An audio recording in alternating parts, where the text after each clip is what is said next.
অনেক দিন পরে ভিডিও করলাম। তো সারাদিন কাল সারা রাত বৃষ্টি হয়েছে, আর সকালের বেলাও ভীষণ বৃষ্টি হচ্ছিল।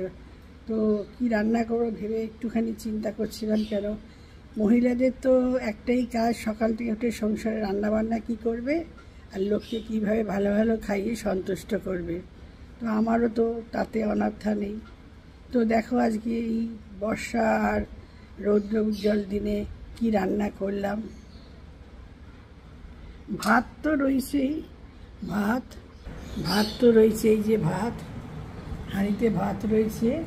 তারপরে ওটা হচ্ছে বাটা মাছের হালকা একটা কালো জিরে ফোড়ন দিয়ে ঝোল মতো, যাকে বলে ডাক্তারিরা যাকে বলে হলুদ ঝোল।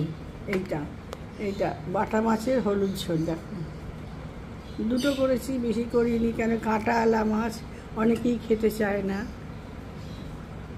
তারপরে করেছি একটু ঝিঙের তরকারি। যেহেতু আমি একজন সিকেডি পেশেন্ট, সেই জন্য তো আমার একটা সবজি খেতেই হয় প্রতিদিন, সেই জন্য এটা রান্না করেছি। তারপরে দেখো একটা দারুণ রান্না করবো, যেটা সবাই পছন্দ করো তোমরা। হ্যাঁ, দেখো কি রান্না করেছি। সেটা হলো এই যে, এটা হলো তোমার লইটা মাছের ঝুড়া। খুব সুন্দর খেতে হয়। একটু রান্না করতে সময় লাগে, কিন্তু ধৈর্য ধরে করলে এটা খেতে ভীষণ ভালো লাগে। তোমরা নিশ্চয়ই এগুলো বাড়িতে রান্না করেছো আশা করি, এবং যদি না করে থাকো একবার ট্রাই করে দেখতে পারো। লইটা মাছের ঝুড়া আর তার সঙ্গে একটা